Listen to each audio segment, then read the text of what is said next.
everybody, welcome to Crack-A-Pack number 27 on the Mana Leak. I'm John, as always, and we're here with yet another pack of Battle for Zendikar. I've drafted the set twice now. I've got some minor impressions of the set, but I think this is going to be a complex one. I think things are going to be discovered as the weeks go on. But after week one, we're going to crack this pack and see what I would take. Pack one, pick one, and maybe come back and revisit this a couple months from now and see if I was hilariously wrong or not. But let's crack this open and see what we got.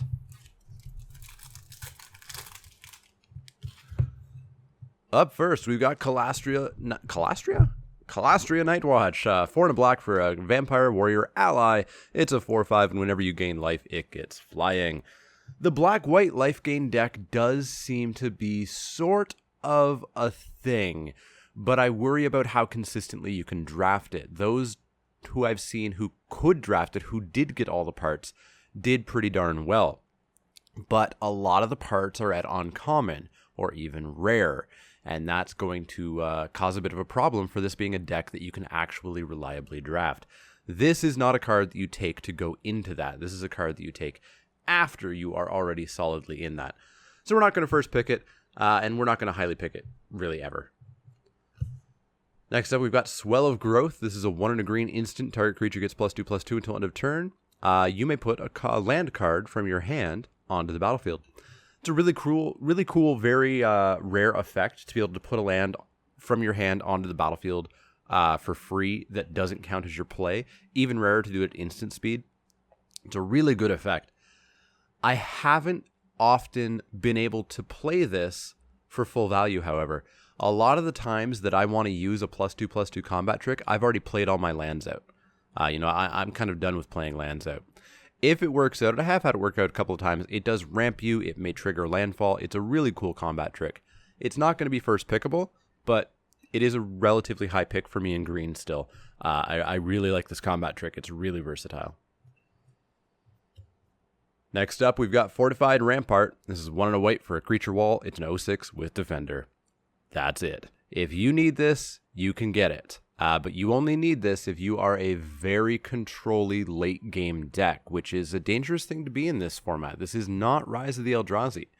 This is not a format that is, guaranteed to go 7 or 8 turns before anything starts to happen. You can die on turn 5 in this format. Allies is real. Aggro is very real. It will keep you in check. But this does stop the allies and aggro a little bit. So if you need a late game plan and you're in white, this is pretty decent. It's also a decent sideboard card, but it's not something you take highly at all. Next up, we have Belligerent Whiptail. This is a 3 and a red 4/2 creature worm. It's got landfall. When it landfalls, you get first strike for Belligerent Whiptail. This is unfortunate because 4/2 first strike for 4, totally cool. 4/2 vanilla for 4, not cool at all. Worse than Cobblebrute, because Cobblebroote's a 5/2 for 4 mana. I've seen people be a little bit high on this guy, especially starting with pre-release, and I never had problems killing it. Basically everything in the format kills it outside of a single Scion or a Cliffside Lookout or something, but almost everything else kills this. If you can reliably trigger the landfall and you are being super aggressive, then it gets a little bit better. But there's just so many better landfall triggers out there. I would rather have a Valakut Predator than this. I would rather have almost any other landfall creature than this. I'm not a big fan of Belligerent Whiptail. I don't want to take it highly. I don't want to play it too often. I'll play it in sealed if I have to, but in draft, it seems too weak to me. Next up, we have Eyeless Watcher. This is a 3 and a green creature Eldrazi drone. It's a 1/1. It's got Devoid. And when it enters the battlefield, you get yourself 2? I think 2. Yep, 2. 1/1 Scion creature tokens that make mana for you. So Scions are legitimate threats, sort of. They can attack in. They will get in some extra damage. So the creatures that make them are often a little bit weak. A 1/1 for 4 is bad. Although technically this is more like a 3/3 for 4, which is, pretty on par. Not exactly the vanilla test, but pretty on par. You need this guy. You need this guy if you're green ramp. You need to have some of these guys. A mistake that I made in my first draft is that I think I went a little bit too heavy on getting Eyeless Watchers and Brood Monitors and Scion Producers and didn't get enough top end. I didn't get enough Eldrazi. I think I had a Bane of Belagad, and I think I had a Deathless Behemoth, and that was about it. you really need to have reasons to take a lot of these guys. And honestly, I kind of think I want those big guys before I take this. That's kind of my experience after the first green draft where I really did not do well. So Eyeless Watcher, I'm a little bit down on it as a high pick. But it does become a high pick once you're in that format. And I think that might be how this format kind of, shapes out, is that a lot of cards are going to be really good when you need them, when you already realize you need them. And they're going to be really bad to take without, having the pieces already. So Eyeless Watcher, not our first pick. Next up, we have Rush of Ice. This is a single blue mana for a sorcery. Tap target creature. It does non-tap during its controller's next on-tap step. Awaken 3 for 4 and a blue. Awaken's pretty darn good. It's definitely pretty darn good, but I think the spell needs to be really good by itself because you need to cast it sometimes. You need to cast it a fair number of times for not the Awaken cost. You may just not live if you don't cast it, early on. And this card just isn't that good early on. Clutch of Currents, decent. Coastal Discovery, really good. Rush of Ice, not that good. If this was instant speed, maybe. If this was 1 and a blue and it tapped 2 creatures, maybe. But a single creature for blue at sorcery, too darn weak for me. And I don't want to hang on to this for the Awaken cost, so I'm out on Rush of Ice. Next up, we have Silent Skimmer. This is 3 and a black for a creature Eldrazi drone. It's an 0/4 devoid flyer.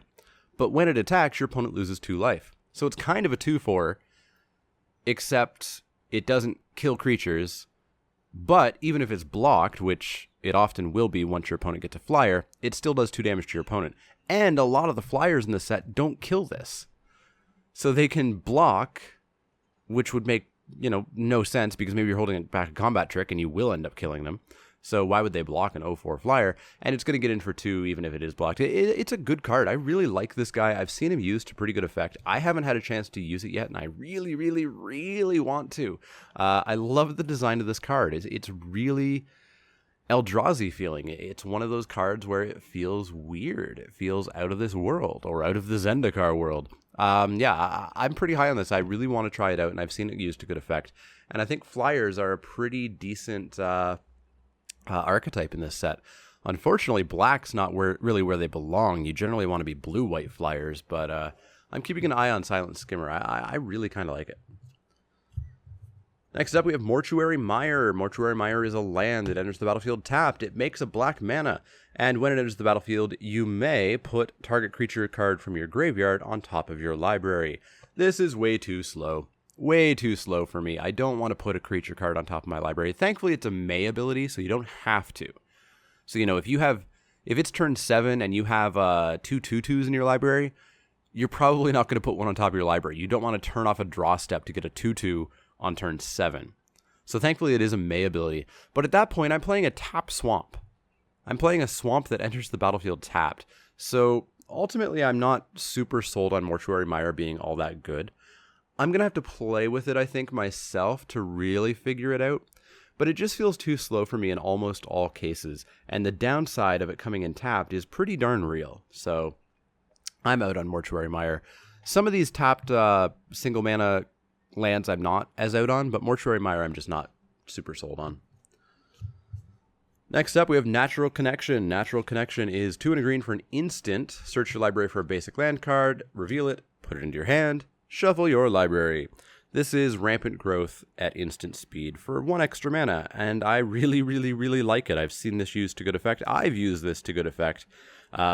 Hilariously, in one game, in one match, my opponent in both games blew up my only forest with a volcanic upheaval, which I responded to with a Natural Connection, getting a forest to replace it. Both games of that match. But obviously, there's much better situations to use this. Getting not a surprise landfall trigger because it doesn't enter the battlefield, but ramping. Not ramping, actually, because it doesn't enter the battlefield. No, it does enter the battlefield. What am I talking about? I completely read this card wrong. I was thinking about something else. This card, of course, does enter the battlefield. The land enters the battlefield tapped.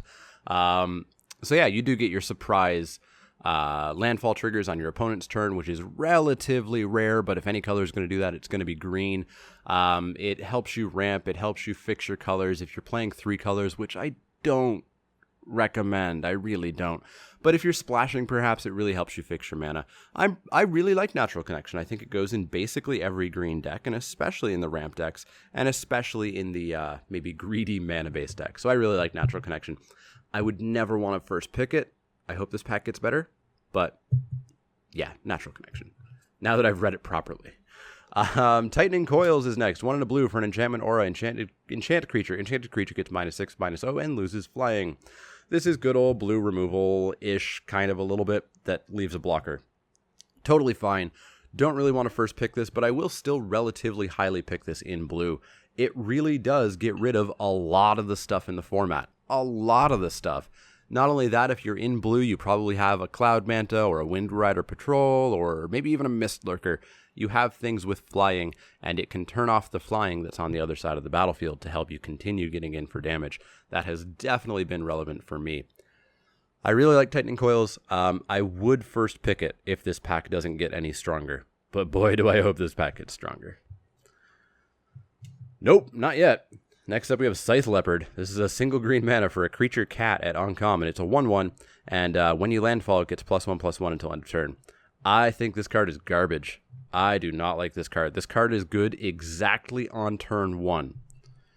And then on turn 2, it's okay, because you'll get in for 2 damage. And then on turn 3, it's going to be outclassed for the rest of the game. If you draw this any other turn than turn 1, you are going to be very sad and wish that this was any other card. I will never take this card. I will never play this card. I can't stand it. I just do not like it. Ugh, do not like it. Next up, we have Allahmogs Nullifier. This is a 2 blue-black creature Eldrazi processor. It's a 2/3. It's got Devoid. It's got Flash. It's got Flying. And when it enters the battlefield, process 2 cards. Very important. Process 2 cards. And you get to counter a spell. That's pretty handy. You need to make sure you have enough ingest that you're going to be able to get 2 spells out of it. But if you're in blue and black, you probably will have enough ingest to do that. And it's a flash flyer for 4. And it's a 2/3. It's totally fine. Kind of all over. It's what blue-black wants. If you have the ability to counter the spell, it gets even better. I really like this. Never, ever, ever, ever would take this first pick. There's almost no gold cards that I really want to take first pick. Just because I want to stay open. I want to make sure that I know what's being passed to me. I want to make sure that I know what my seat should be drafting. I don't want to force 2 color combinations from pack 1. So I would always pass Allahmogs Nullifier. But if I was in blue, kind of packs, or pick 5, pick 6, pick 7, or if I opened this pack 2 and I knew I was in blue or I knew I was in black, I'd probably pick it up at that point. And if I was in blue and black, I would very happily pick this the second I saw it. Not first pickable for me, though, but I do really like it. Our final uncommon is Titan's Presence. This is 3 colorless mana for an instant at uncommon. As an additional cost to cast Titan's Presence, reveal a colorless creature card from your hand. Exile target creature if its power is less than or equal to the revealed card's power. I don't like this because I really dislike inconsistency. I don't want this to be a dead card in my hand, and I have repeatedly seen this be a dead card in people's hands. If you have a critical mass of colorless creatures, then this becomes more playable. But keep in mind, those colorless creatures need to be big. Nobody's going to reveal a Mist Lurker off of this card and be happy about it. You want to reveal a 5/5 or a 6/6 so that it's going to kill most things on your opponent's side of the board. I'm out on Titan's Presence. I don't like the inconsistency. It's certainly going to do its job a large number of the times. But boy, those times that it does nothing just suck. So I'm out on it. I'm not going to play it terribly often. I'll let other people take it. I'll let other people play it. But it's just not for me. Our rare is Woodland Wanderer. 3 and a green for a creature elemental. It's a 2/2. It's got Vigilance. It's got Trample. It's got Converge. It enters the battlefield with a +1/+1 counter on it for each color of mana spent to cast it. So almost always it's going to be a 4/4 Vigilance Trample, which is totally fine for 4. Super fine for 4. Awesome for 4, in fact. I would be very happy taking this a large amount of the time. If I'm actually in green, I probably have Lifespring Druids as well, which means that I can probably pretty easily get this to be a 5/5 Vigilance Trample for 4, which is super awesome. And if I actually try to go Converge, which I don't think is a real deck, unfortunately, I could maybe make this into a 6/6 Vigilance Trample? Yeah, 6/6 Vigilance Trample. That'd be awesome. I like this card. I think it's just a really, really, really solid creature. It's a 4/4 Vigilance for Trample almost all the time. So you can't terribly go wrong with that. Do we have a foil? We don't. We have a plains and a plant. So I'm looking at Woodland Wanderer. I'm looking at Tightening Coils. And I'm looking at, I guess, Silent Skimmer. Silent Skimmer is not real, though. Tightening Coils versus Woodland Wanderer. I'm going to go with the creature. I'm going to go with this solid, not quite bomby, but good creature. Woodland Wanderer, easily going to be a 4/4 Vigilance Trample almost always. So totally fine by me. Definitely let me know what you would have taken. Would you have taken the Wanderer? Would you have taken the Coils, the Titan's Presence? Maybe you think it's more consistent than I do. Let me know in the comments below what you would have taken. But as always, if you have any questions, comments, or suggestions, you can find me on Twitter at TheManaLeak. That's LEEK, like the vegetable, not the card. And you can also find me on Facebook at facebook.com/TheManaLeak. You've already found me here on YouTube. You've got the comment section down below. As well, if you like the videos, you should click those thumbs up icons and subscribe to my channel to see all the newest videos as they come out. But as always, if you have any questions, comments, or suggestions, let me know. Otherwise, I will see you all next time.